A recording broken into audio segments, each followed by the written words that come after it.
हरियाणा के मालवा गांव के पुलिस स्टेशन के सामने किसी की लाश फेंकी गई थी। पुलिस के लिए यह पता लगा पाना मुश्किल था कि ये लाश किसकी है और इसे क्यों मारा गया है। लेकिन एक बात तो पक्की थी, ये हत्या जिस किसी ने भी की हो, लाश को इस तरह से पुलिस स्टेशन के सामने फेंकना उसकी सोची समझी साजिश थी। तो क्या हत्यारा पुलिस को कोई चुनौती देना चाहता था? कौन था ये शख्स जिसकी हत्या हुई थी? आखिर इसे किसने और क्यों मारा था? आइए देखते हैं हरियाणा की एक दिल दहला देने वाली कहानी।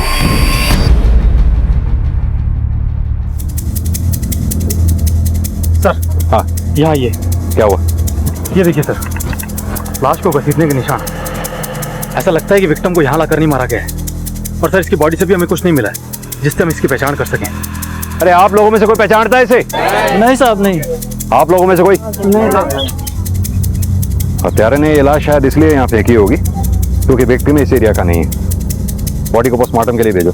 आसपास के थानों से कोऑर्डिनेट करो, कहीं ना कहीं कोई ना कोई ऐसी मिसिंग कंप्लेंट जरूर होगी जिसकी डिस्क्रिप्शन इसकी लाश से मैच खाता हो। तब तक इस इलाके की अच्छी तरह से छानबीन करते हैं, कुछ ना कुछ हाथ जरूर लगेगा। जी सर।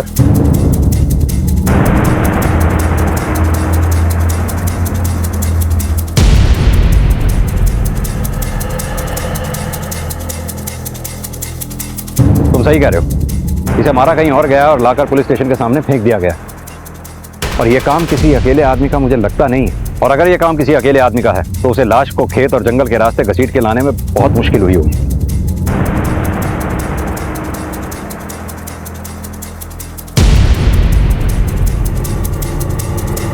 सर, वहाँ पत्ते पे खून के निशान लगे। आप ये देखिए सर।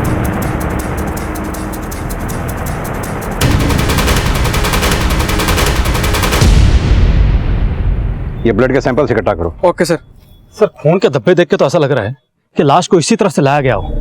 मलिक, ये जंगल और खेत खलियान का इलाका तो यहाँ आकर खत्म हो गया। यहाँ से अपने पुलिस स्टेशन तक की दूरी करीब 1.5 से 2 किलोमीटर की होगी। मान लो हत्यारा यहाँ से लाश को लेकर घुसा और पुलिस स्टेशन तक घसीट कर ले गया तो उसे खासी मेहनत करनी पड़ी होगी। लेकिन सर, लाश को 2 किलोमीटर तक घसीट के ले जाना, और वो भी ऐसी लाश जिसे ले जाने में तकलीफ हुई हो, कोई भी हत्यारा इतनी मेहनत क्यों करेगा? जो इंसान एक जिंदगी को खत्म कर सकता है वो 2 किलोमीटर तो क्या 5 किलोमीटर तक भी लाश को घसीट कर ले जा सकता है। सवाल वो नहीं है, सवाल ये है कि उसने लाश को पुलिस स्टेशन के सामने ले जाके क्यों फेंका? वो कहीं और भी तो ठिकाने लगा सकता था उसको। सर, शायद ये हत्यारा जानबूझकर ऐसा चाहता हो कि हम इस लाश तक जल्द से जल्द पहुंचे। तो तुम्हारे कहने का मतलब ये है कि लाश तक हम नहीं, लाश हम तक पहुंची है। ऐसी बेनाम लाश जिसके बारे में हम उतना ही जानते हैं जैसे कि एक कोरा कागज। इस लाश के बारे में पता करना इतना आसान नहीं होगा। आसपास के घरों और गांव में पता करो, शायद कोई घर ऐसा मिले जिसका इस लाश से कनेक्शन हो। और हाँ, इस लाश की फोटोग्राफ को हर इलाके में सर्कुलेट करा दो। हो सकता है कोई मिसिंग कंप्लेंट ऐसी मिले जिसका इस लाश से मैच हो। जी सर।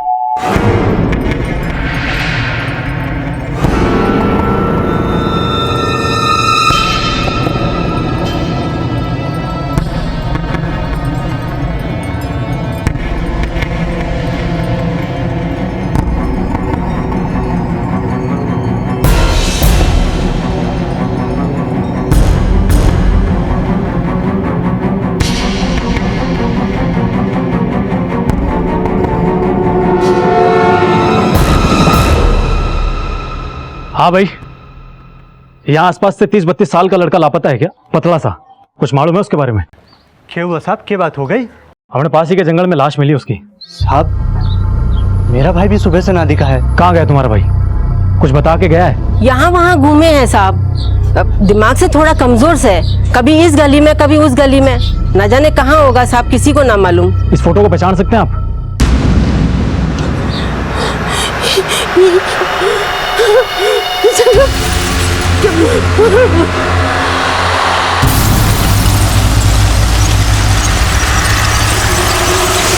पुलिस की जी तोड़ कोशिशों के बाद आखिरकार उस शव की शिनाख्त हो गई।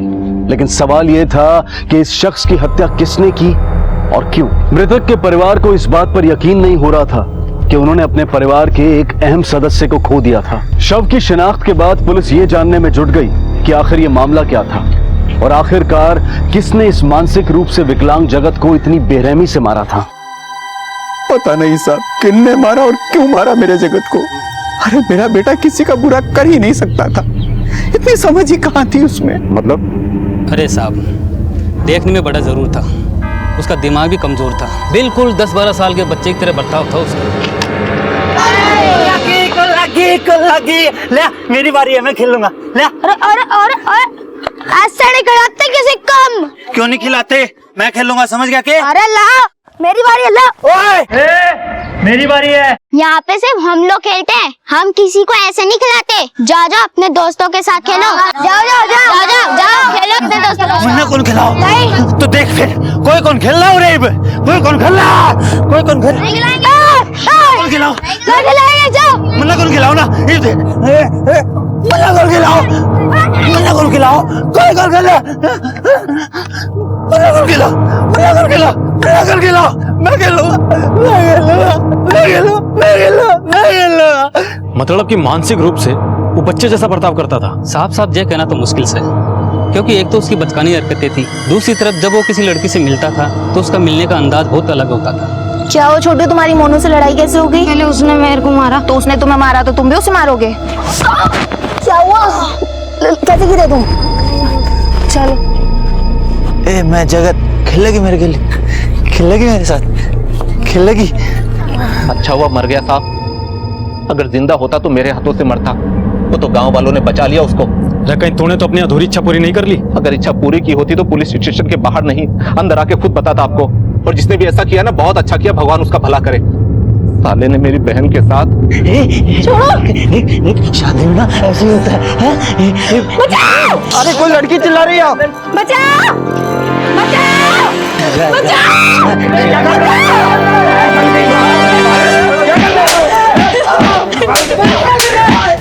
अरुण भैया, वो जगत सुमन को छेड़। जगत, काजल, काजल, काजल, काजल, बहन को छेड़ता है। यही काट दूंगा तुझे, यही काट दूंगा, यही काट दूंगा, यही काट दूंगा।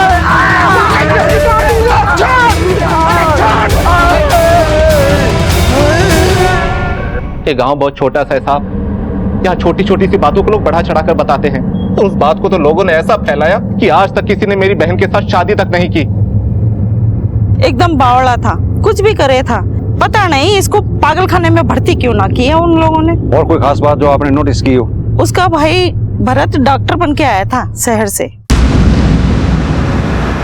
और शहर से आने के बाद उसका ब्याह यहाँ हो गया। भरत के ब्याह के बाद जगत घर में रहने लग गया, और जब भी घर से निकलता तो लोगों से यही कहता फिरता कि उसका ब्याह किसी गुड़िया से हुआ।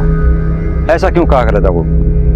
पर कौन थी ये गुड़िया? पता नहीं साहब, अब पागल की बात पे कौन ध्यान देवे। और ये भरत की बीवी कहाँ है? वो तो बहुत पहले छोड़ के चली गई थी। एक बात तो साफ है, जगत की दिमागी हालत ठीक नहीं थी, जिसकी वजह से कोई भी उसका गलत इस्तेमाल कर सकता था। सर कहीं ऐसा तो नहीं कि जगत की इन्हीं हरकतों की वजह से किसी शख्स ने जगत को अपना निशाना बना लिया? उसकी कुछ हरकतें से तो लोग परेशान हो चुके थे सर, और कुछ बातें तो बड़ी अजीब सी है। ये जितने भी लोग खुलेआम ये कह रहे हैं कि वो जगत को मारना चाहते थे उसकी हरकतों की वजह से, मुझे नहीं लगता इनमें से किसी ने उसको मारा होगा। लेकिन सर अचानक भरत की शादी होने के बाद जगत का घर से कम निकलना भी किसी और ही इशारा करता है।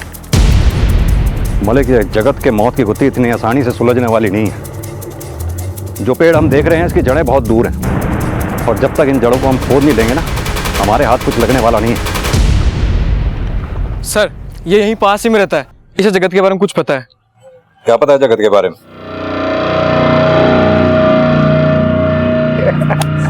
ओए जगत, ओए जगत, ओए जगत, ओए इधर आ। और भाई कहाँ जा रहा है? अच्छा सुन, हमने एक नया बहुत अच्छा खेल निकाला है, खेलेगा तू? नया खेल? क्या है?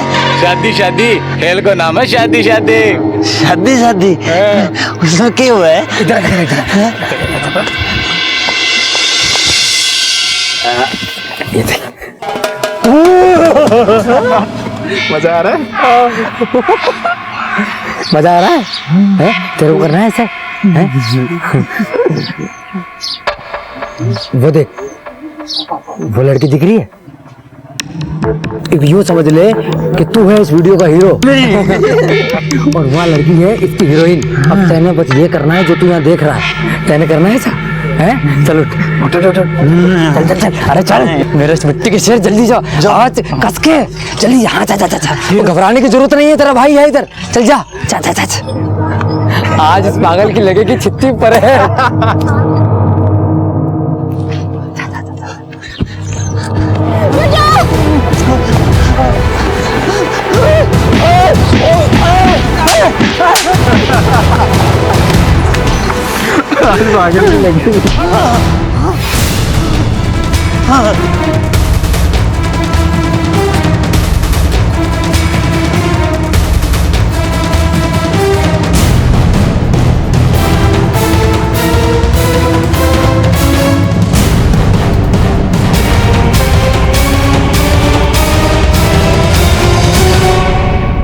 सर, मैंने तीनों से अच्छे से पूछताछ की है।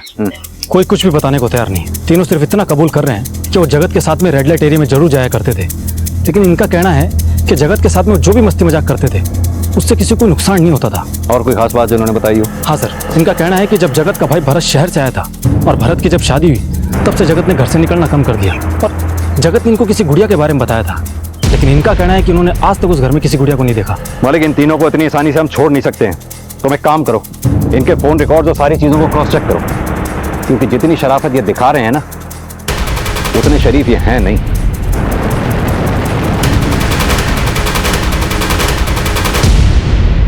साहब, भरत जगत का छोटा भाई से अभी अभी शहर से डॉक्टरी करके आया से। जगत अगर किसी की बात सुनता था तो सिर्फ भरत की। भरत उसने मंदिर लेके जाता था, अच्छी अच्छी बातें बताता था। साहब, भरत की वजह से जगत को हम तीनों लड़कों से मिलने से रोक पाए थे। और गुड़िया, इसका तो नाम सुना ही होगा आपने, इसका क्या राज है? गुड़िया कुछ नहीं साहब, बस जगत के दिमाग का एक छलावा था। हाँ साहब, वो खुद ही औरतों के कपड़े पहन के अपनी ही बीवी की होने की नकल किया करता था, तो हमें लगा कि ऐसा करने से अगर वो शांत रहता है और दूसरों को नुकसान ना पहुंचाए तो ऐसा करने से हम उसे ना रोकते थे। लेकिन तुम तो अपनी बीवी को भी नहीं रोक पाए। उसे रोकना मुमकिन ना था साहब, उसे जगत से प्रॉब्लम थी, इसीलिए वो घर छोड़कर चली गई।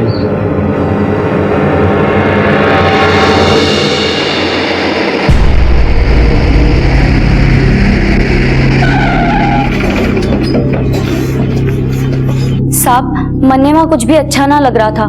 पहले दिन से ही उनके परिवार वालों पे शक सा होने लगा था और उन लोगों ने तो शादी के बाद तक मन्ने ये ना बताया था कि उनके एक बड़ा लड़का भी है जो कि पागल से, वरना 20 लाख दहेज में देकर कौन उस घर में शादी करता।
अरे सुनो, क्या है?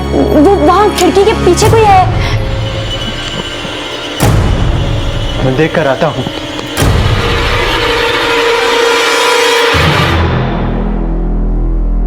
अरे डरने की कोई बात ना है, जगत भैया थे, पता नहीं कैसे आज बाहर निकल आए। कभी कभी उनको दौरे पड़ते हैं। बाहर निकल आए मतलब? और दौरे किस चीज के पड़ते हैं? चंदा, उनकी दिमागी हालत ठीक नहीं है। और ये क्या, आज के दिन ये सब तू सोच रही है? अरे आज तो हमारी सुहागरात है।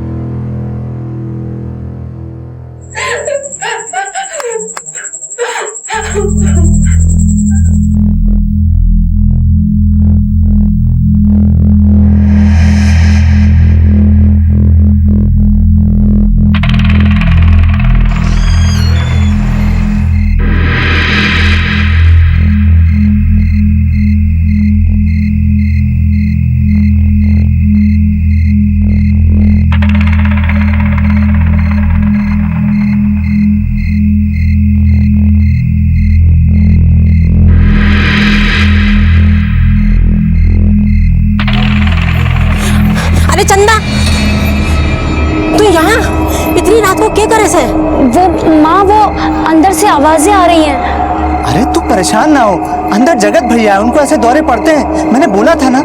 ना, अंदर से किसी औरत की चीखने की आवाजें आ रही थी। अरे चंदा, अंदर भैया ही है, अक्सर ऐसा होता है। तू नहीं है ना, इसलिए तुझे ऐसा लग रहा है। चल हाँ, कमरे में चलते हैं, चल। जा बेटा, तू सो जा, जा।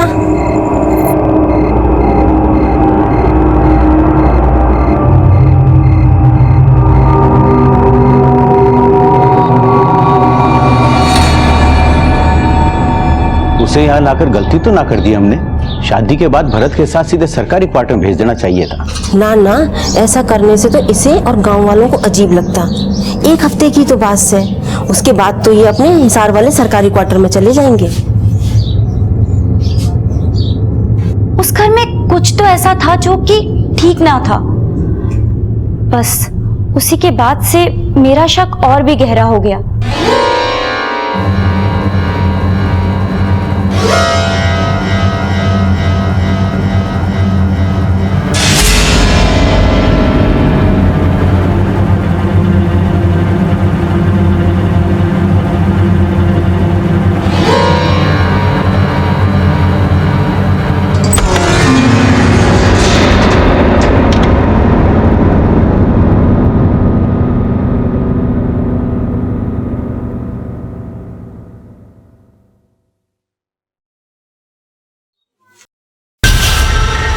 गुड़िया, मदद।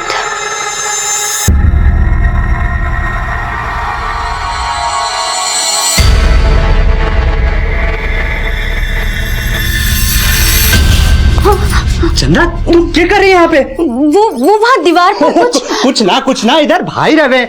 तू आ मेरे साथ। तुझे कितनी बार समझा इधर भाई रहे से? हाँ चंदा, ये ठीक बोले से। चल तू भीतर जा, जा जा, जा।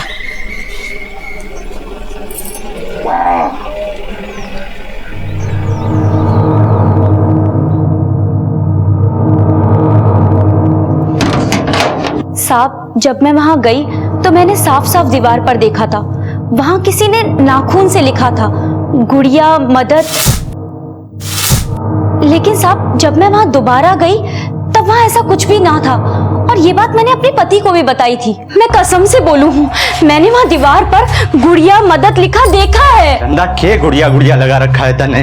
अरे आप हमारी बात पर विश्वास क्यों ना करो हो? ठीक है, चल अंदर जाकर देख कर आते हैं, उसके बाद ही तन्ने मन के वहम दूर होगा। चल। हाँ चलो। कहाँ लिखा है? अरे यही तो था। यही, पर अब कहाँ गया?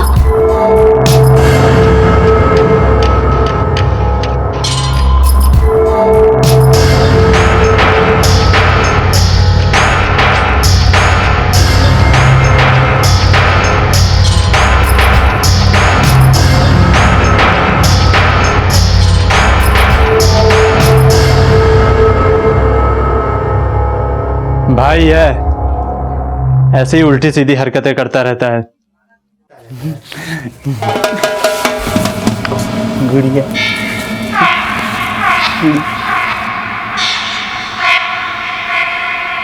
ये सब क्या हो रहा था, मेरे कुछ समझ ना आ रहा था।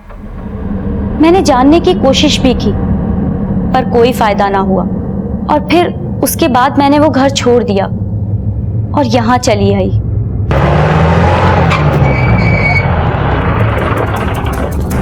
मलिक, ये केस थोड़ा उलझाने वाला है। क्या सच में वहां सिर्फ जगत ही था, या फिर उसके साथ कोई और भी था?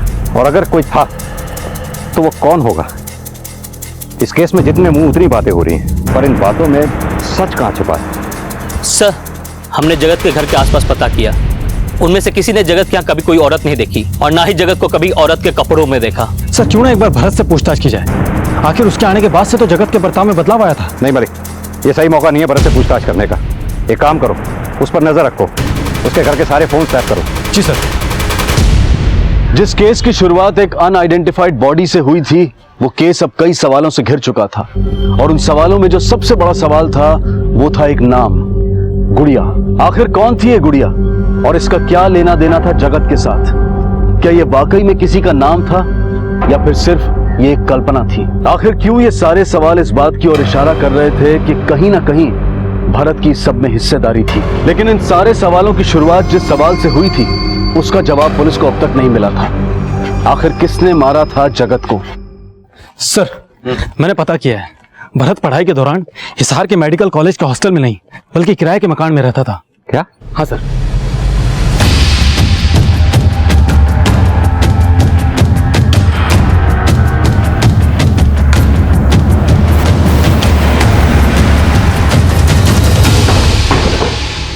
हाँ सर, ये मेरा ही घर है और भरत यहाँ किराए पे रहता था। और आप? सर, पास ही में मेरा एक और घर है, मैं वहाँ रहता हूँ।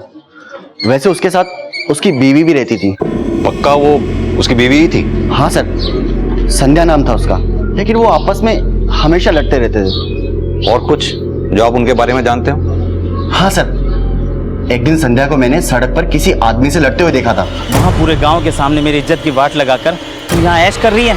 और उस दिन उन दोनों के बीच में झगड़ा भी हुआ था। भरत, पैसे चाहिए घर के लिए। अभी मैंने 10 दिन पहले तुझे दिए थे पैसे, 7,000 रुपए दिए थे ना मैंने। 7,000 में क्या होता है भरत? क्यों नहीं होता है? पहले तो होता था। भरत, नहीं होता है। क्यों नहीं होता है? 1 महीने में खत्म हो चुके पैसे। वो कितने पैसे चाहिए तुझे? चिल्ला मत। कौन था वो आदमी जिसके साथ उसका झगड़ा हुआ था? ये तो मालूम नहीं और ना ही कभी मैंने पूछा। अच्छा, आप हमारे स्केच आर्टिस्ट को उस लड़की का हुलिया बता सकते हैं? हाँ सर, जरूर। हाँ साहब, जे सच है कि मेरी पहले भी एक शादी हो चुकी थी।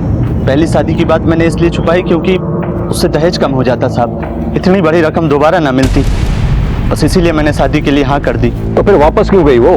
पता नहीं साहब, उसे तो मुझसे जुड़ी हर एक चीज से नफरत होने लगी थी। मैं उसकी हर एक बात नजरअंदाज कर देता था साहब, लेकिन फिर भी वो एक दिन चली गई। भरत, मेरे साथ रह नहीं सकता। अरे मेरी बात, तू मुझे कहीं लेके नहीं जाता। कहाँ जा रहा? के नहीं देता। तू जा कहाँ? कपड़े नहीं लाके देता मुझे। तू छोड़ मुझे। सुन मेरी, तू मेरे साथ रहने लायक ही नहीं है। और ये कौन है? संध्या इसे कैसे जानती थी? इस आदमी को तो मैं पहली बार देख रहा हूँ। मुझे संध्या ने कभी नहीं बताया इसके बारे में।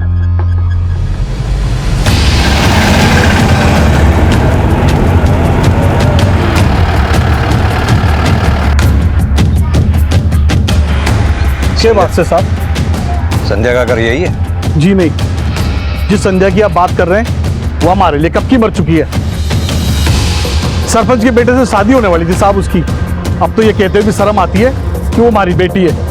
न जाने कब उसके दिमाग में गोबर भर गया साहब। उस भरत के साथ भाजगी, मुंह काला करा दिया उसने पूरे गांव के सामने मेरा।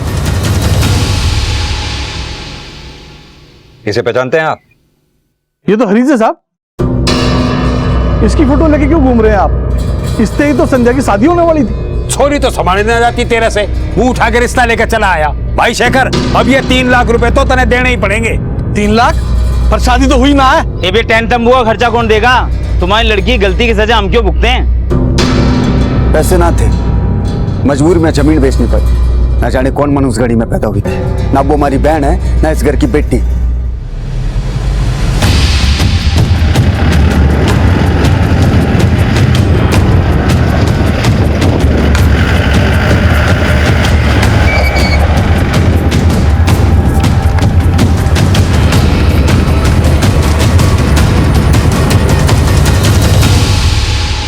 संध्या को कैसे जानते हो? बस एक बार मिला था उससे शहर में। तुम? हाँ मैं। वहां से मुंह काला करा करके यहाँ पर ऐश कर रही है। बस आप गुस्से में 2-4 बात सुना, मन बढ़ लिया। ये मनने के पता हो कहाँ होगी और किसके साथ होगी।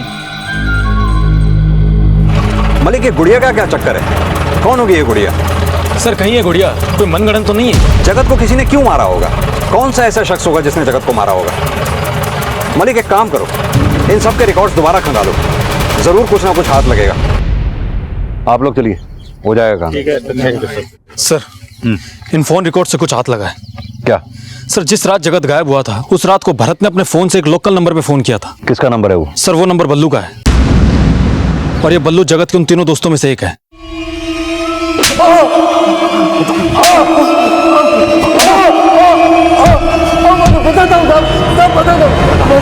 बता, किसने मारा जगत को? मैंने मारा साहब। तो फिर किसने मारा? तू तो डॉक्टरी करके घर आ, 20 लाख में बात तय हो गई है। 20? हाँ, शादी कर और उन पैसों पे ऐश कर। बावड़ा हो गया क्या तूने 2 साल से शादी कर रखी और आज तक नहीं बताया। ये क्या करे? ये तो सोने के अंडे देने वाली मुर्गी है, किसी भी हालत में इसको छोड़ नहीं सके हैं। 20 लाख बार बार नहीं मिलेंगे।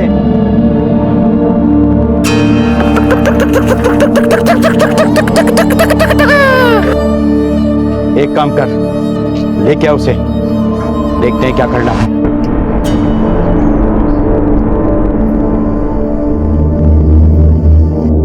भरत 2 साल हो लिए, ये अचानक मम्मी पापा से मिलाने ले जा रहा। सब ठीक है ना?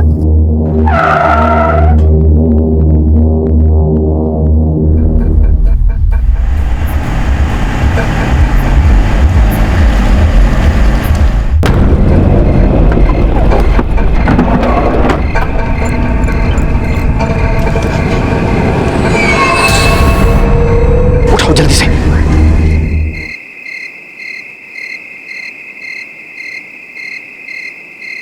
जगत आजा, अंदर आजा। दरवाजा बंद कर।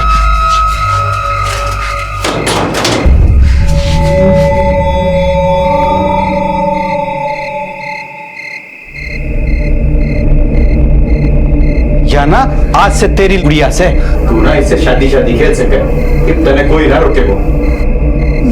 लुगाई बनेगी या शादी के लो। मैं शादी करूं? बब्बू, मैं इसका हस्बैंड बनूंगा। तू कहीं बनेगी तू मेरी, मैं तेरा हस्बैंड। शादी कर लेंगे हम, शादी कर लेंगे, ठीक है? चलो सब।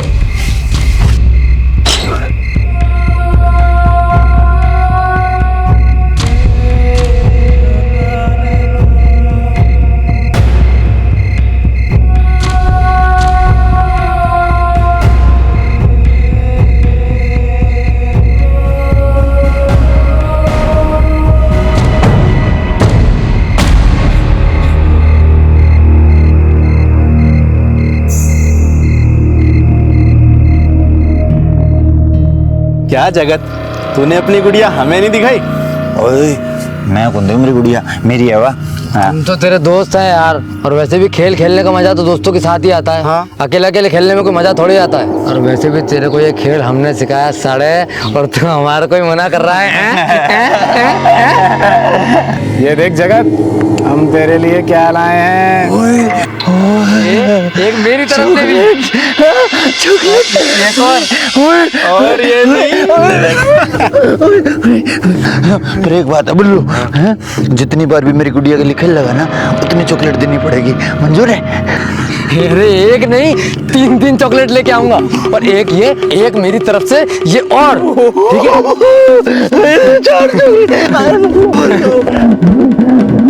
अब ना सरताज ऐसा करते हैं कि पहले ना गुड़िया के साथ मैं खेल लेता हूँ। हाँ, ठीक है? तो चॉकलेट का ठीक है। हाँ खेल।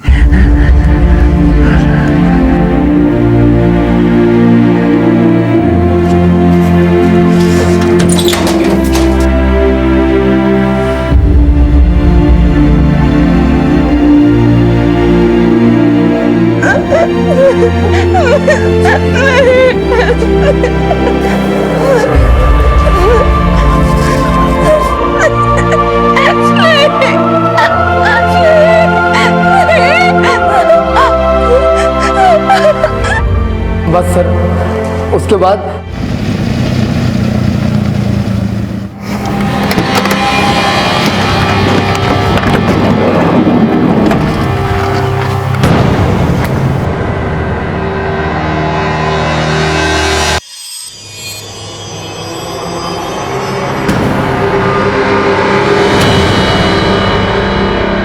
तो फिर संध्या कहाँ है?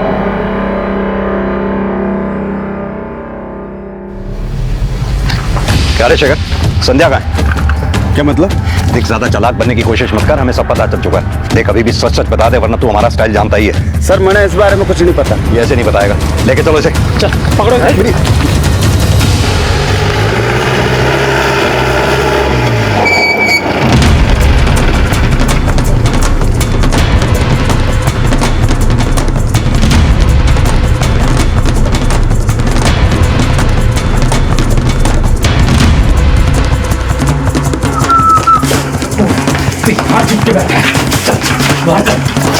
मैंने कुछ नहीं किया साहब, मैंने कुछ नहीं किया साहब। बता साहब, बता बता कहाँ है संध्या? बता बताओ साहब, बताओ साहब, साहब वो बैठे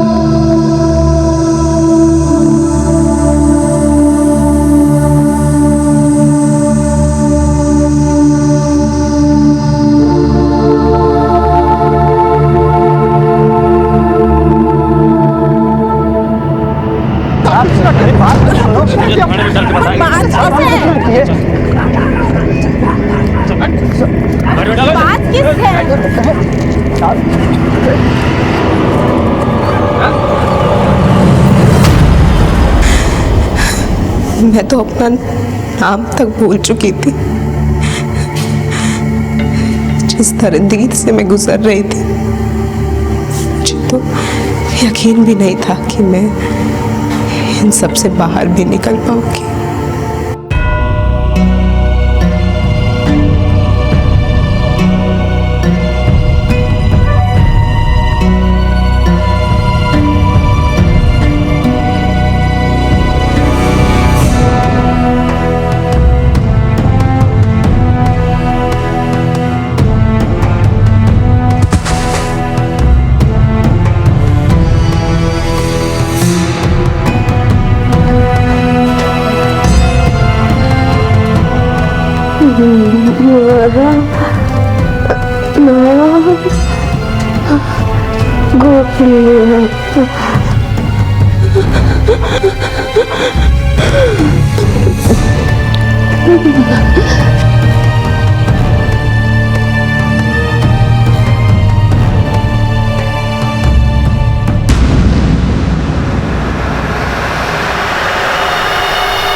और चॉकलेट मिलेगी तो और घना मजा होगा और मजा आएगा। सारे रोज चॉकलेट खाऊंगा, सारे शादी शादी खेलेंगे। बल्लू कितनी चॉकलेट देगा मेरे को? बल्लू 1 2 कितनी चॉकलेट देगा भाई? हैं तो कल खाऊंगा 4 नहीं 8 चॉकलेट ले 4 नहीं।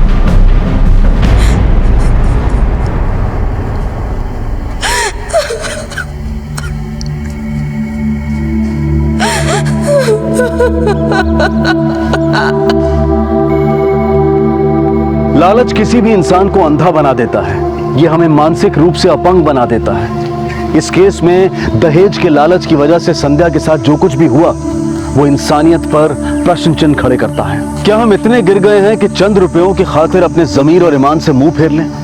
लेकिन गलती सिर्फ उनकी नहीं है जो इस विकृत सोच के साथ जीते हैं, गलती हमारी भी है जो हम इन्हें बढ़ावा देते हैं। क्या हम ये मामूली सी बात नहीं समझ सकते कि जिस रिश्ते की बुनियाद एक फायदे के लिए रखी जा रही है उस रिश्ते का भविष्य कैसा होगा? बेशक हमारे देश की कई बेटियों ने न सिर्फ देश में बल्कि विदेशों में भी अपनी पहचान बना ली है, लेकिन हम फिर भी इस बात को नकार नहीं सकते हैं कि भारत के कई प्रदेशों में औरत की पहचान सिर्फ मर्द के इस्तेमाल और उनके मनोरंजन की चीज बनकर रह गई है। जरूरत है कि हम अपने बेटों को औरतों की इज्जत करना सिखाएं और उन्हें इस बात की शिक्षा दें कि लड़के और लड़कियां बराबर हैं और उनमें फर्क मात्र बायोलॉजिकल है। अगर रामचरण ने खुद औरतों की इज्जत करना सीखा होता और यही सीख अपने बेटों को दी होती तो जो संध्या के साथ हुआ वो कभी ना होता और ना ही जगत की जान जाती और साथ ही चंदा की जिंदगी भी खराब होने से बच जाती। अब मैं अनूप सोनी आपसे विदा लेता हूँ। फिर मुलाकात होगी अगले एपिसोड में और खुलासा करेंगे एक और जुर्म का।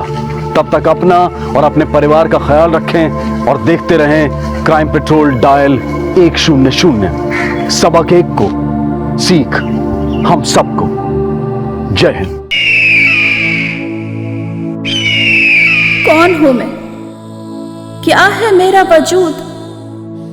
क्या है मेरी पहचान? किसी की बेटी, किसी की बहन, किसी की बीवी, या फिर एक जिस्म जिसे नोचने को तैयार है चील, कौवे और भेड़िए। जीते जी तो लड़ गई मैं उनसे, पर मरने के बाद मेरे मुर्दे जिस्म को भी नहीं छोड़ा उन्होंने।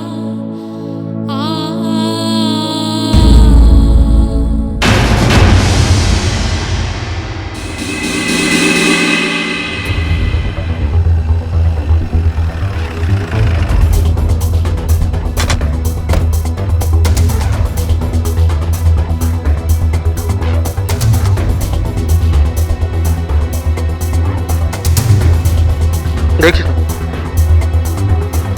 सर, लाश तो पूरी सड़ चुकी है, हड्डियां तक छूट रही है। बॉडी को पोस्टमार्टम के लिए भिजवाओ और आसपास का पूरा एरिया सर्च करो। Okay sir.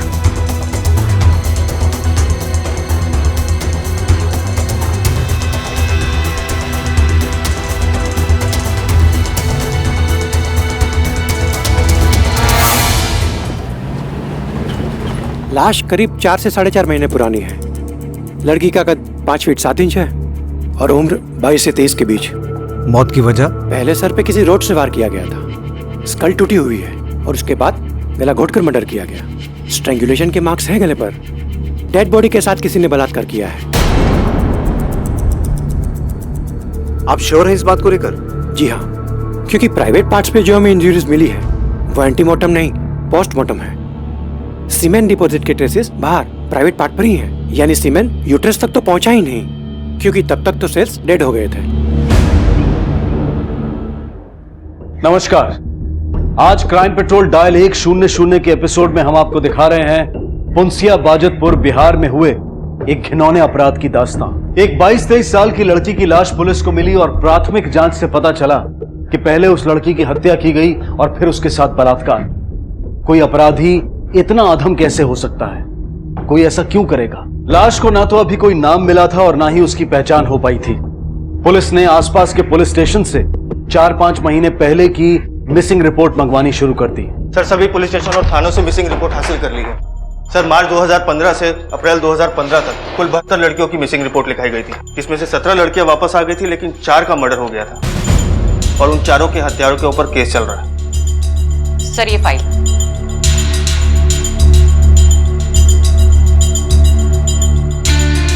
लतिका, तुम्हारी हाइट कितनी? 5.3। और पाठक तुम्हारी? Sir, 6 feet. तुम्हारी पत्नी की? तकरीबन 5 फीट 3 इंच। पाठक, जिस लड़की की डेड बॉडी मिली है उसकी हाइट है 5 फीट 7 इंच और हमारे यहाँ इतने ऊंचे कद की लड़कियां बहुत कम मिलती हैं। पाठक, एक काम करो, जिन लड़कियों की मिसिंग केस की फाइल अभी तक क्लोज नहीं हुई है उनके परिवारों से पता करो ऐसी कितनी लड़कियां हैं जिनकी हाइट लगभग इतनी है। सिर्फ उन्हीं परिवारों को शिनाख्त के लिए बुलाओ। मुझे लगता है अब इस लड़की का कद ही इस केस को सुलझाने में हमारी मदद करेगा। लाश काफी गल चुकी थी और अब उसकी पहचान हो पाना मुश्किल था। पुलिस ने अनुमान लगाया कि हो सकता है कि लड़की की मिसिंग कंप्लेंट ना लिखवाई गई हो, इसलिए उन्होंने खबरियों के नेटवर्क को काम पर लगा दिया। 5 गांव से 5 लड़कियों के गुमशुदा होने की खबर मिली, लेकिन उनमें से सिर्फ 3 लड़कियों का कद लाश से मैच करता था। अब जांच का दायरा सिमटकर उन 3 परिवारों तक आ पहुंचा था। क्या उनमें से कोई शिनाख्त कर पाएगा इस लाश की? ये चूड़ियां हमें लाश के हाथों से मिली थी। आप पहचानते हैं इसे? आपकी बेटी की हैं?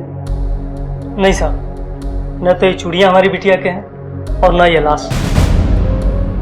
नहीं साहब, हमारी बहन लंबी जरूर थी पर ये नहीं हो सकती। ठीक है, आप लोग जा सकते हैं। वो तीसरी फैमिली का क्या हुआ? सर, तीसरी फैमिली एक ड्राइवर की है, नाम है फिरोज। उसकी बीवी लापता है, अभी पटना गया हुआ है, देर रात तक लौटेगा, कल सुबह तक थाने आ जाएगा।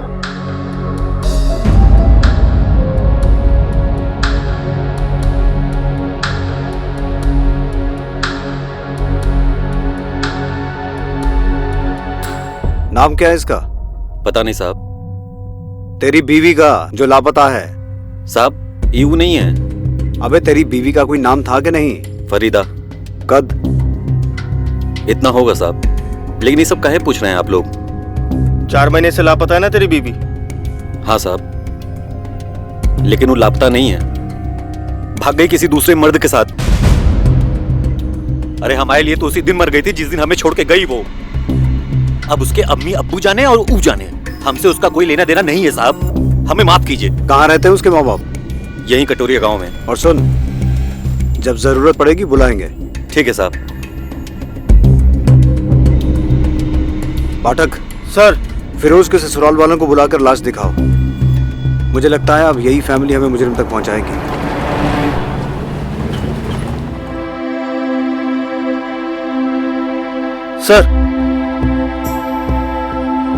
सर मुन्ना। हमने सुना है आपकी बेटी लापता है। आपकी बेटी लंबी थी, लगभग उसी कद की एक लड़की की सड़ी हुई लाश मिली है हमें। हमारी बेटी नहीं होगी साहब। बिना लाश को देखे कैसे कह सकते हो कि तुम्हारी बेटी नहीं है? आओ।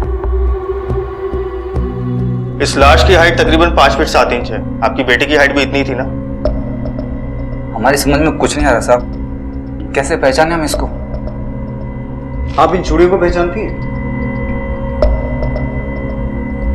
नहीं। ठीक है, आप दोनों बाहर बैठिए।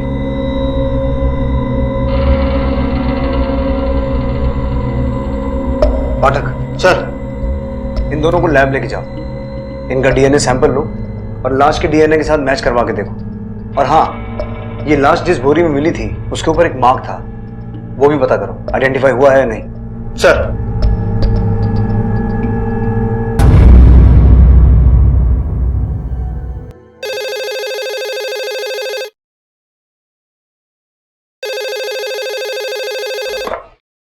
हेलो सर, उस लाश का डीएनए मुन्ना बाबू और रज्जो का डीएनए से मैच हो गया।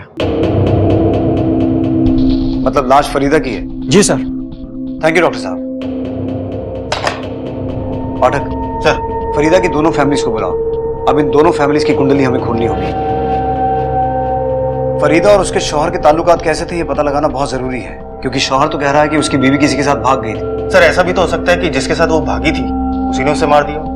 हो सकता है, लेकिन अगर वो किसी के साथ भागी थी तो कोई अपनी प्रेमिका को मारकर उसकी लाश के साथ रेप क्यों करेगा? अब इस केस को सुलझाने के 2 ही रास्ते हो सकते हैं पाठक। पहला तो ये पता लगाना कि वाकई में फरीदा ऐसी थी जैसा उसका शौहर बता रहा है, और दूसरा उस क्रिमिनल की साइकोलॉजी को समझना जिसने ये घिनौना अपराध किया है। पाठक, लाश के साथ रेप हुआ है। ये क्रिमिनल नेक्रोफिलिक भी हो सकता है। मुझे लगता है हमें क्रिमिनल साइकोलॉजिस्ट डॉक्टर बोस की मदद लेनी चाहिए। तुम एक काम करो, तुम फिरोज के साथ तहकीकात शुरू करो, मैं डॉक्टर बोस को मिलकर आता हूं। Sir. Well, since it's a case of dead body rape, इसमें कई सारी पॉसिबिलिटीज हो सकती हैं। बैठो। एक तो ये कि शायद कोई आपसी दुश्मनी हो। इस लड़की की तस्वीर है कोई आपके पास? जी नहीं। इसकी संभावना बहुत ज्यादा है कि लड़की बेहद खूबसूरत होगी, और यह भी हो सकता है कि कोई उसे पाने की कोशिश करता रहो और अंत में कुछ हासिल होता नजर नहीं आया तो पहले उसने लड़की का मर्डर कर दिया और फिर रेप। कोई दिल जला आशिक ये क्राइम कर सकता है।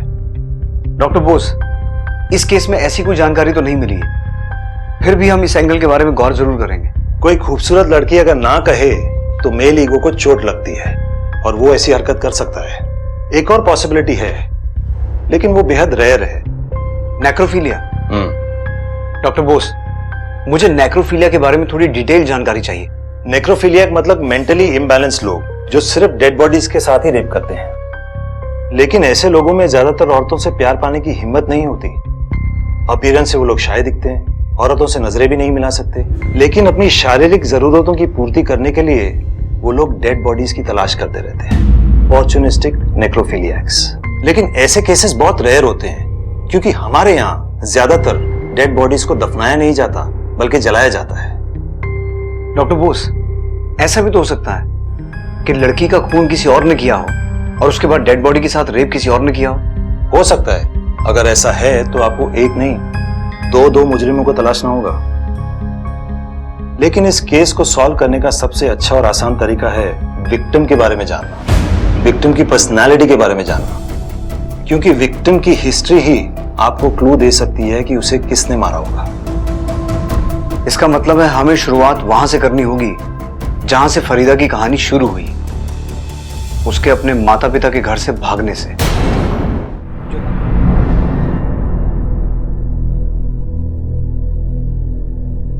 सर, फिरोज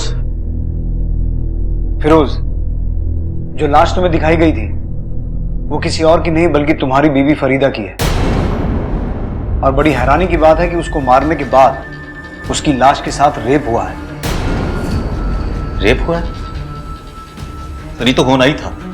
अच्छा हुआ मर गई, जीते जी तो मार ही डाला था ना उसने हम लोगों को। कोई नहीं सोचा था कि वो ऐसी निकलेगी। फिरोज, तुम फरीदा को कब और कहां मिले थे?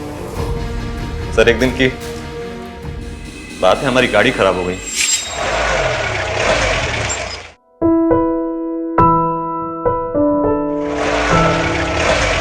हम कुछ मदद करें आपकी? अरे आप क्या मदद करेंगे हमारी? अरे आप गाड़ी स्टार्ट कीजिए, हम धक्का लगाते हैं। क्या बात कर रही हैं? अब आप धक्का देंगी? अरे काहे हम धक्का नहीं लगा सकते? अरे लड़की है पर कमजोर नहीं। चलिए आप गाड़ी स्टार्ट कीजिए, हम धक्का लगाते हैं। देखते हैं। चलिए 1 2 3।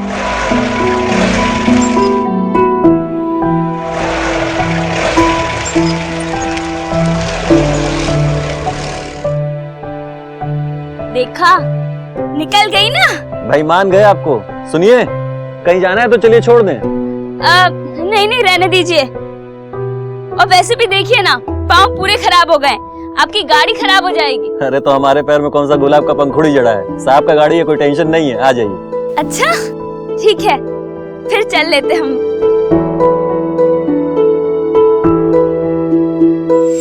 बस साहब, उसमें कुछ बात तो थी कि हमारी गाड़ी के पहिए उसकी घर की ही तरफ घूमने लगे, हम दोनों मिलने लगे। इश्क हो गया था साहब उससे। एक दिन हम दोनों ने भाग कर निकाह कर लिया। हम दोनों बहुत खुश थे एक दूसरे के साथ। उसे अपनी लंबाई पे बहुत गुमान था।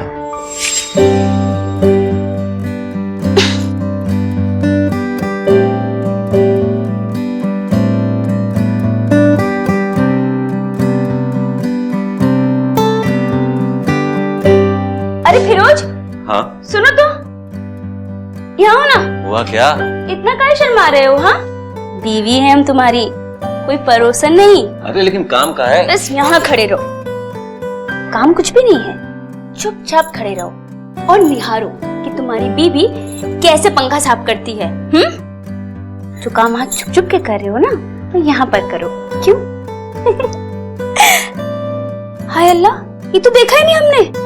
1 फुट नाटे रह गए तुम हमसे। लगता है तुम्हारी अम्मी तुम्हें बचपन में दूध कम पिला रही। अच्छा जी, अभी बता। अरे नहीं। सुनो, अब बताओ, इसकी अम्मा ने कम दूध पिलाया? सिर्फ 2 इंच से चूक गए हम, वरना हमारे शौहर हमसे नाटे होते। गलत आदमी से दिल लगा बैठे ना। तुमने ना जरूर कोई चीटिंग क्यों की हमारे साथ। चीटिंग तो वो कर रही थी हमारे साथ। घर वालों से लड़ाई लेके निकाह किए थे उसके साथ, अपनों से दुश्मनी मोल लिए थे। बदले में उसने कहा दिया धोखा, घर छोड़ के भाग गई किसी यार के साथ। फिरोज, क्या लगता है तुम्हें किसके साथ भागी होगी तुम्हारी बीवी? पता नहीं साहब, पता नहीं किस किस के साथ चक्कर चला रही थी। अरे हमारी तो इज्जत ही मिट्टी में मिला के गई। अब कहां मुंह दिखाएंगे साथ वालों को? ठीक है, तुम फिलहाल जा सकते हो। पाठक सर, इस फरीदा को समझने के लिए अब उसके माँ बाप से मिलना होगा, क्योंकि शायद उनसे मिलने के बाद इस किरदार का कोई दूसरा पहलू सामने आए।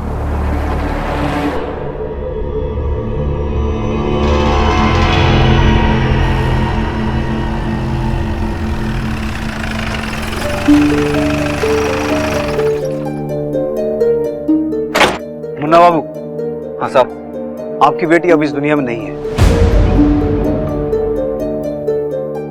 जो लाश आप लोगों ने देखी थी उसका डीएनए आपके डीएनए के साथ मैच हो गया है। इसका मतलब वो लाश फरीदा की ही थी।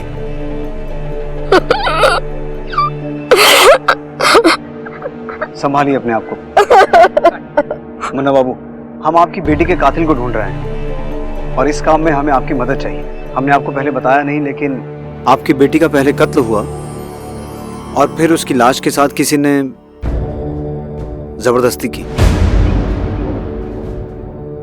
बलात्कार किया उसके साथ। आपको किसी पर शक है? कोई अंदाजा है कौन हो सकता है जो आपकी बेटी के साथ ऐसा घिनौना अपराध कर सकता है? नहीं साहब, सच कहें तो हम हमारी बेटी के बारे में कभी समझ ही नहीं पाए। बड़ी उम्मीद थी उससे, किस बाप को नहीं होती, पर एक दिन वो भाग गई किसी के साथ। बाद में पता चला कि उसने शादी कर ली है। दोनों कहीं अलग रहने लगे। लड़के का नाम फिरोज था। फिर फिरोज के माँ बाप ने भी उन दोनों का रिश्ता कबूल कर लिया और फिरोज अपने खानदान के साथ ही रहने लगा। हमें लगा कि हमारी बिटिया खुश है वहां। ईद का मौका था, हम दोनों बिटिया की ससुराल गए। लीजिए, मुंह मीठा कीजिए, आपकी बेटी फिर से भाग गई। अरे वैसे भी आप लोगों को तो अपने आप पर फक्र होना चाहिए।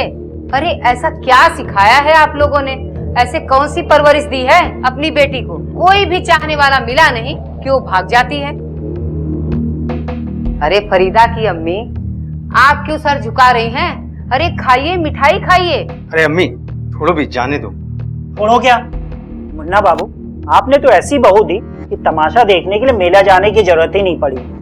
हमको ही तमाशा बना के गई वो। ये ऐसे भूत बने क्या सुन रहे हैं? चलिए निकलिए, दफा होइए यहाँ से। चलिए उठिए। लड़की के माँ बाप थे हम, शर्म से सर झुकाकर लौटा।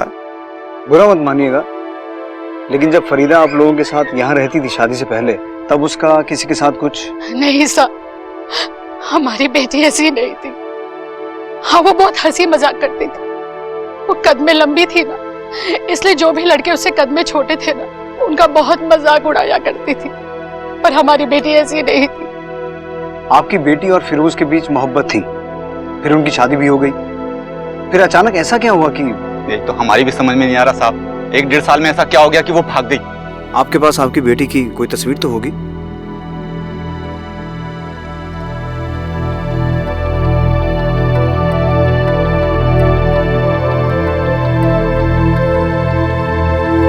शुक्रिया।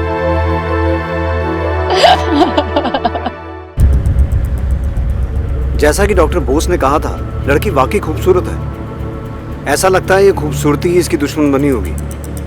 बहुत चाहने वाले होंगे इसके। सर, कोई दिलजला आशिक भी तो हो सकता है इसके पीछे। इसके शौहर को जरूर पता होगा कि कौन इस पर मर मिटने को राजी था और कौन इसे मार के मिटाने को।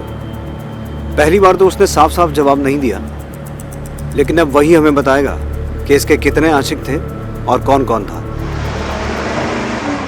फिरोज, ये तो तय है कि तुम्हारी बीवी का खून किसी दिलजले आशिक ने किया है। साहब, कहा जाने कितने दिलजले आशिक थे उसके। अरे बच्चलन थी साहब, हम तो फंस गए उससे शादी करके। हमारे घर से ही भाग गई।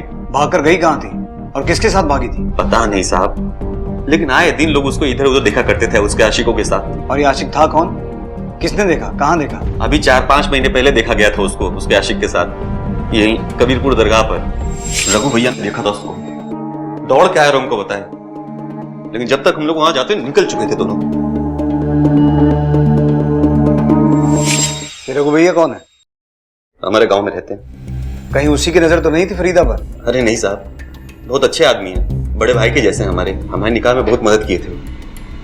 पाठक, दरगाह पे जाके पता करो, पता तो चले ये सच बोल रहा है या झूठ। सर।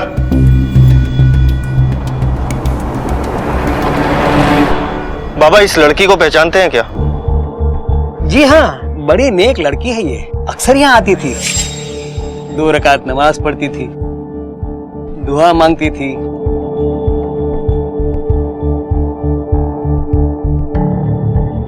गरीबों को खाना खिलाती थी।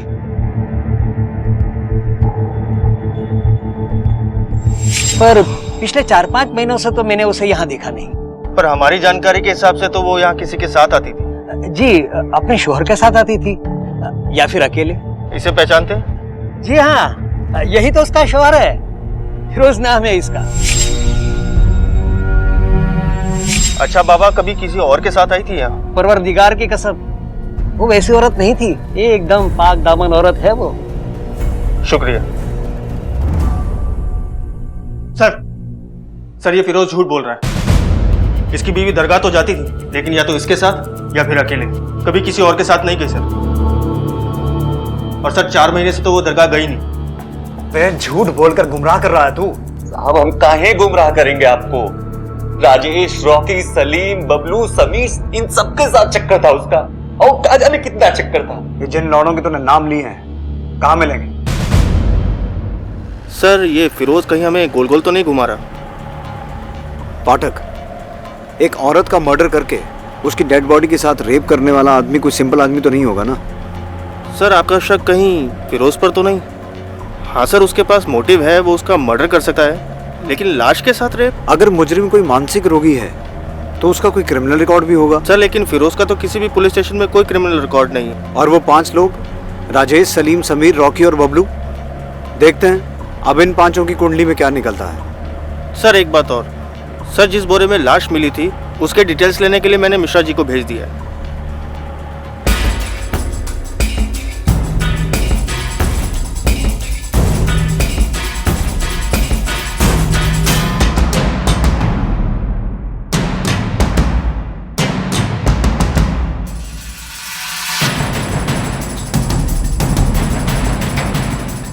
रॉकी ना पत्ते वो तेरा पेरी करता है। चुप रोतले, हरदम रोते ही रहता है। अरे पुलिस! साहब पत्ते खेल रहे थे, जुआ नहीं खेल रहे थे हम लोग। सिखा मत। राजेश कौन है? ये साहब। तूने फरीदा को आखिरी बार कब और कहाँ देखा था? सब फरीदा भाभी को उनके घर पे। भाभी बोलता है, तेरा चक्कर था ना उसके साथ? अरे नहीं साहब, अम्मा कसम, हमने तो बस एक बार उनके हाथ की बनाई फिरनी खाई थी, बस उसके बाद तो मैंने देखा भी नहीं साहब। जब से वो गायब हुई तब से कहीं देखा? नहीं साहब, कहीं नहीं देखा। राजेश झूठ मत बोल, फिरोज ने हमें बताया कि तू उससे मिलता था। साहब वो झूठ बोल रहा है, सारा हमको वो। तुझी को क्यों फंसा रहा है? कोई तो वजह होगी ना। गायब होने से पहले उसको मैं फिरोज के साथ लड़ते हुए देखा था। हमारे वजह से घर में कौरा मचा है, हमारे वजह से? मत खुलाओ तुम हमारा। अरे तो तू ही बता ना, वही रात कव्वाली जाने के लिए क्यों मिली जब हम घर पे नहीं थे? किसके साथ गई थी तू? जब तुम साहब के साथ में गाड़ी लेके जाते हो, रात कहाँ बिताते हो ना, एक मालूम नहीं है का हमें? अशफाक भाई सब किससे बताया तुम्हारे? हमारा हाथ मत लगाना हम पे, बाकी जनानियों की तरह कमजोर नहीं है हम। उस दिन किस तरह से फंसे हुए पहिए को निकाल दिया था ना, उसी तरह तुम्हारा हाथ उठा कर फेंक देंगे। एक दिन कव्वाली कहाँ चले गए तो क्या बच्चा हो गए का हम? अरे कुछ ना कुछ तो करती होगी ना तू, बार बार नाम काहे हो जाता है तुम्हारा? बस इतनी परेशानी है, इतना ही शक है तो काहे ना तलाक ले लेते हमसे? बबलू तू बता, क्या जानता है फरीदा और फिरोज के बारे में? पता नहीं साहब, वो लोग हमेशा लड़ाई झगड़ा करते रहते हैं। समीर कहाँ मिलेगा? समीर से पूछताछ करके कोई फायदा नहीं, वो तो कभी किसी औरत की तरफ नजर भी उठाकर नहीं देखता था। उसका किसी साथ क्या चक्कर होगा साहब? पाठक सर, समीर को उठा के लेके आओ और इन सबका पार्सल थाने भिजवाओ। सर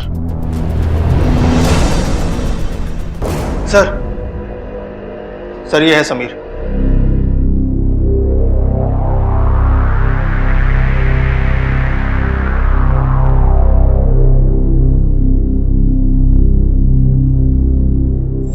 अपीयरेंस से वो लोग शायद दिखते हैं, औरतों से नजरें भी नहीं मिला सकते।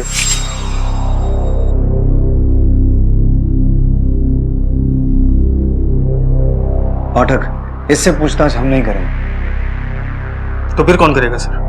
समीर, समीर नाम है ना तेरा? बैठ। मस्ताना लेडीज टेलर के यहाँ कटिंग का काम करते हो ना तुम? जी मैडम। फरीदा आती थी वहां? हाँ। नीचे क्या देख रहा है? नजरें मिलाकर बात कर। खूबसूरत थी ना वो? जी जी नहीं मैडम।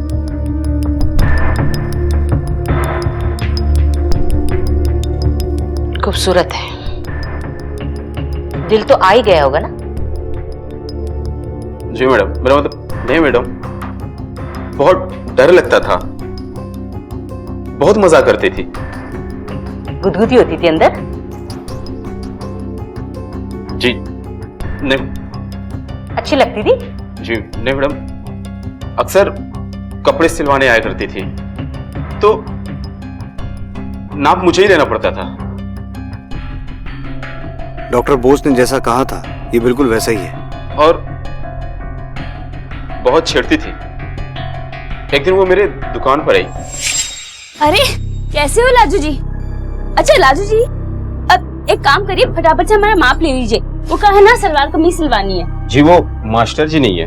अरे मास्टर जी नहीं है तो क्या हुआ, आप तो है ना, जल्दी से माप ले लीजिए हमारा।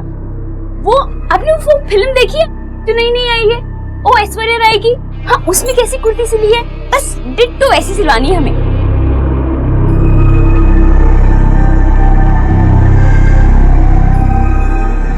अरे इतना कपकपा क्यों रहे हैं आपके हाथ? अच्छा अब छोड़िए, हम बताते हैं, लिखिए 36। क्या हुआ लाजू जी? जी वो आप लाजू जी मत बोला करिए, सब बाद में बहुत हंसते हैं। ओए होए, तो क्या छुई हुई बोले आपको? हाँ, आपकी ना शादी करवा देनी चाहिए। एक बार शादी हो जाएगी ना फिर सब सही हो जाएगा। वैसे लाजू जी, आपकी शादी लड़की से करवाएं या फिर? अच्छा ठीक है, लेकिन सिल के रखिएगा, मैं बाद में आती हूँ। इसलिए खून कर दिया तूने फरीदा का? खून? क्या कह रहे सब आप? भला मैं खून क्यों करूंगा? सिर्फ खून ही नहीं, खून करने के बाद लाश के साथ रेप किया तूने। रेप? हेलो, हाँ एक मिनट सर, मिश्रा जी का फोन। बोलिए मिश्रा जी। ठीक है, हम आते हैं। लतिका, जब तक ये सच ना बोले अच्छे से मेजरमेंट लो इसका। कैदी की वर्दी सिलवानी है इसकी। Yes sir.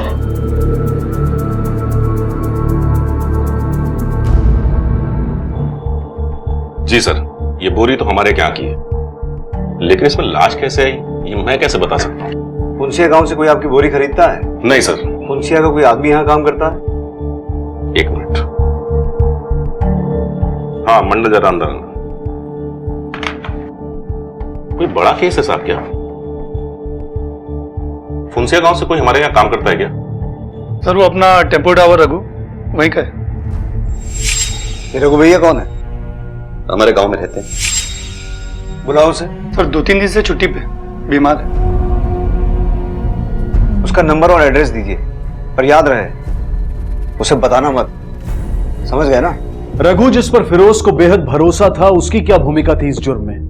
क्या वो शामिल था या फिर उसे भी इस जुर्म की कहानी लिखने वालों ने पुलिस की आंखों में धूल झोंकने के लिए लाकर खड़ा कर दिया था? शक के घेरे में एक मासूम सा दिखने वाला समीर भी था, जिसे पुलिस नेक्रोफिलिक यानी कि लाशों के साथ शारीरिक संबंध बनाने वाला मान रही थी। क्या वो सकुचा सा, सहमा सा मासूम युवक वाकई इस जुर्म का सूत्रधार था?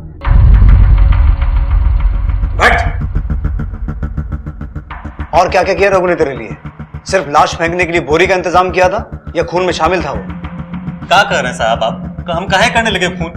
रघु भैया ने तो निकाह के वक्त हमारी काफी मदद की थी, वो काहे करेंगे खून? देख फिरोज, तेरी उल्टी गिनती शुरू हो चुकी है। तूने क्या कहा था? तेरी बीवी के बहुत से यार हैं, तूने नाम भी बताए, लेकिन जब हमने पता किया उनमें से एक भी आदमी ऐसा नहीं निकला जिसकी तेरी बीवी के साथ यारी हो। फिर तूने क्या कहा?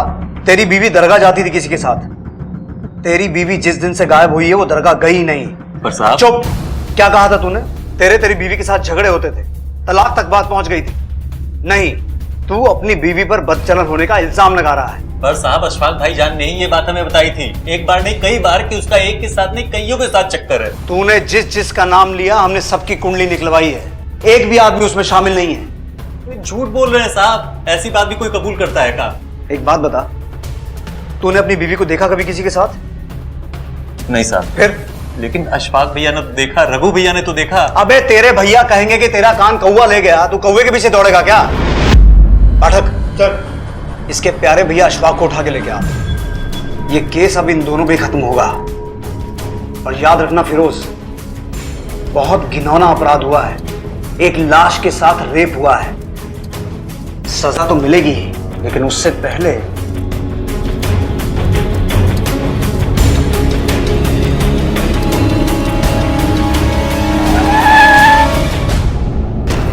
चल अशफाक, खड़ा हो। अरे साहब, तेरे हजामत हम बनाते हैं। अरे साहब, लेके चल। साहब, फरीदा औरत नहीं, आफत थी, आफत।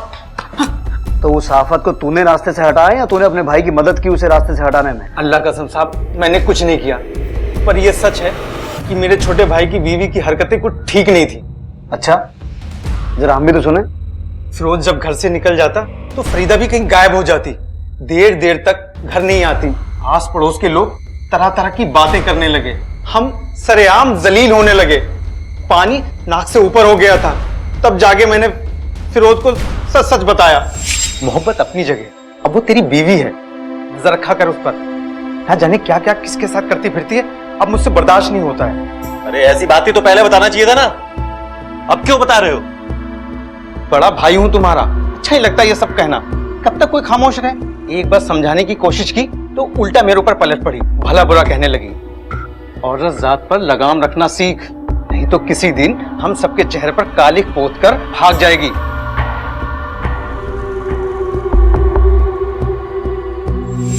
साहब, मैंने फिरोज को कई बार आगाह किया, सब लोगों ने देखा। घर से भागने के बाद बेहयाई से सर उठाकर घूम रही थी। क्या करता साहब, सब कुछ अपने भाई को बताना पड़ा। भाई ने कहा तो सच, बीवी ने कहा तो झूठ। ऐसी बात नहीं है साहब, आपको पता नहीं है, अशफाक भाईजान नहीं रहते तो हम कभी घर वापस नहीं आ सकते थे। तो भाई का कर्जा तूने ऐसे चुकाया, बीवी की जान लेकर। लेकिन एक बात बता फिरोज, लाश के साथ बलात्कार करते हुए तुझे घिन नहीं आई? क्या बात कर रहे हैं साहब आप? हम इतने गिरे हुए नहीं कि मुर्दे के साथ, और ना ही अशफाक भाईजान इतने गिरे हुए हैं। जरूर उस फरीदा का कोई ना कोई आशिक रहा होगा जिसने उसके साथ ये सब किया होगा। अरे उस घोड़ी को हम लगाम कस ही नहीं पाए, खून क्या करेंगे? और रही अशफाक भैया की बात, अरे उनके पीछे तो खुद ही दौड़ी थी मारने वो। अरे फिरोज, ये कहाँ है? जब कल रात हम घर पे नहीं थे, कहाँ थी तू? काहे बौखला रहे हो इतना? कवाली सुनने गए थे। किसके साथ गई थी कव्वाली सुनने?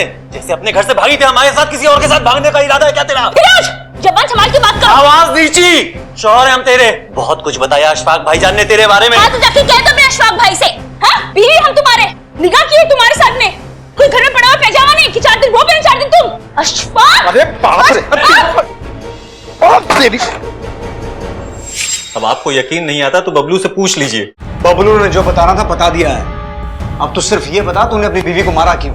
जिसकी कसम खिलानी है खिला लीजिए साहब, हमने खून नहीं किया। अरे एक तो थप्पड़ जरूर मारा है उसको जब गुस्सा मगज पे चढ़ जाता था। अरे भाई को गाली देगी तो गुस्सा नहीं आएगा का? तो तू फरीदा के बारे में अफवाहें फैला रहा था और अपने भाई के मन में शक के बीज बो रहा था। नहीं साहब, मेरा छोटा भाई तो मेरे बेटे जैसा है साहब। नहीं साहब, नहीं। क्या बे, हम कंचे खेलते हैं और तू हमारा बड़ा भाई है जो हमें घुमाएगा? नहीं साहब, हम तो छोटे लोग हैं, हम क्या घुमाएंगे। लेकिन हम सच बता रहे हैं, आस पड़ोस में तरह तरह की बातें होने लगी तो किसी का भी दिमाग खराब हो जाता। यहाँ तक तो हमने फिरोज को कई बार समझाया, भाई ठंडे दिमाग से काम ले। इसका मतलब ये हुआ कि फरीदा का खून तूने नहीं तेरे भाई ने किया है।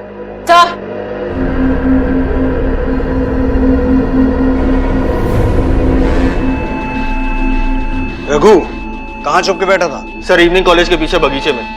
ये और राजेश दोनों दोस्त हैं और दोनों के दोनों हिस्ट्री शीटर। अब इनकी हिस्ट्री के नए पन्ने हम लिखेंगे। मिश्रा जी, आप प्रस्तावना लिखिए, हम आते हैं। जी लतिका जी, समीर को जाने दो। जी सर।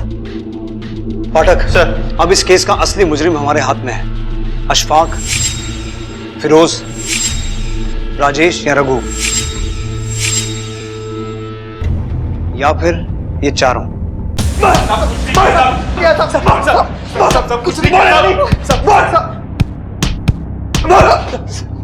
सर, ये अखबार रघु की गाड़ी में से निकला है। ये दुनिया का सबसे बकवास अखबार है, इसे कोई नहीं पढ़ता है, सिर्फ रघु ही पढ़ता है।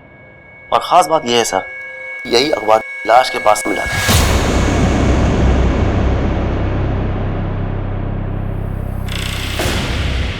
बोलो, क्यों मारा फरीदा को?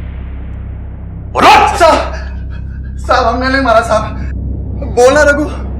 साहब, हमने तो सिर्फ लाश को ठिकाने लगाने में मदद की थी साहब, और कुछ नहीं। अगर तुम दोनों ने फरीदा को नहीं मारा तो किसने मारा है? लाश के साथ रेप किसने किया? What?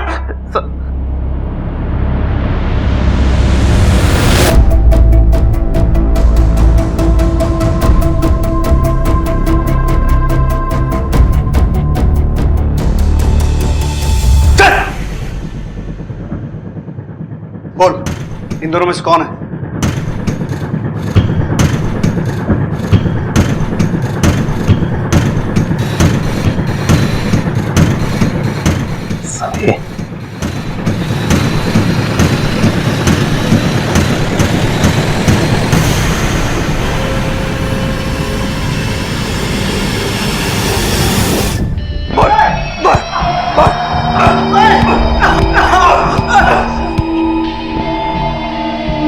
अब बोलेगा भी।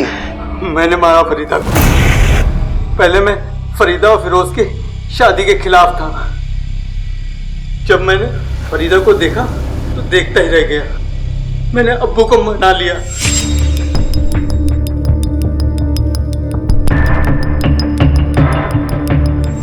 और तुरंत उन दोनों को घर ले आए। मैंने सोचा फरीदा मेरे इस एहसान का बदला चुकाएगी, मुझे करीब आने देगी, लेकिन ऐसा नहीं हुआ। एक दिन मौका पाकर मैंने पीछे से उसे दबोच लिया। अरे फिरोज, अशफाक, अरे देखो मैं तो आज सबक सिखाती हूँ बराबर से। तेरी तो देती हूँ मैं। बदतमीज। अरे आज तुम्हें छोड़ूंगी नहीं। उसने लोगों के सामने मुझे खदेड़ खदेड़ कर मारना चाहा। पागल हो गई है। अरे रुक, कहाँ जा रहा है भाग के? हाँ? पगला गई। अरे रुक, अरे रुक, पकड़ के मार। रुक, कहाँ जा रहा है? मैंने रघु और राजेश के साथ मिलकर एक प्लान बनाया।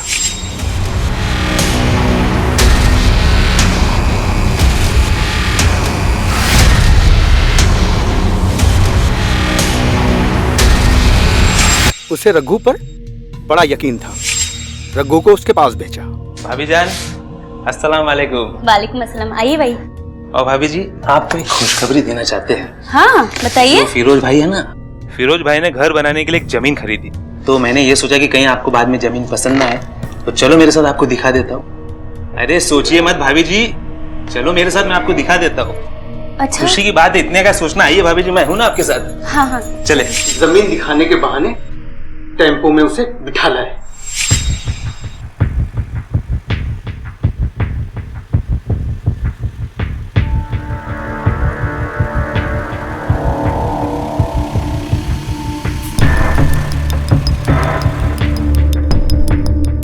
आइए भाभी जी।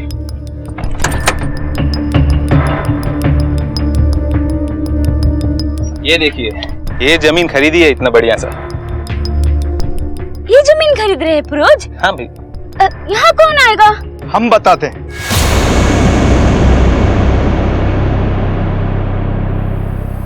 अशफाक, यहाँ से थोड़ी दूर पर है वो जमीन जो तुम्हारे लिए मुकर्रर की गई है। देखोगी तो हैरान हो जाओगी। रघु भाई, ये क्या कर रहे हैं? हम यहाँ क्या कर...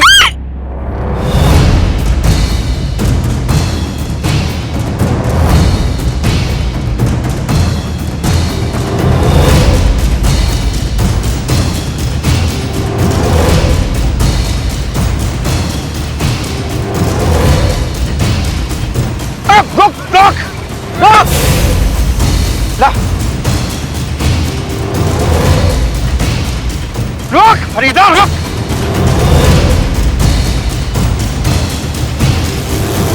रुक, रुक, रुक।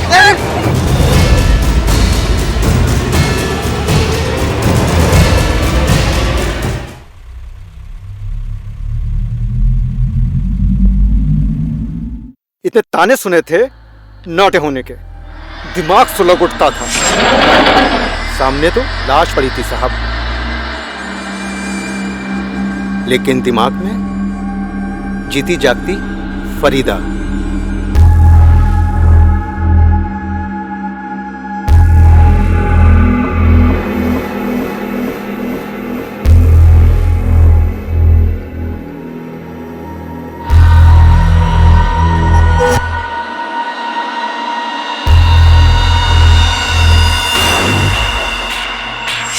शर्म आती है तुम जैसे आदमी को सामने देखकर। ऐसी चार्जशीट बनाऊंगा तुम्हारे खिलाफ कि जमानत को भी तरस जाओगे।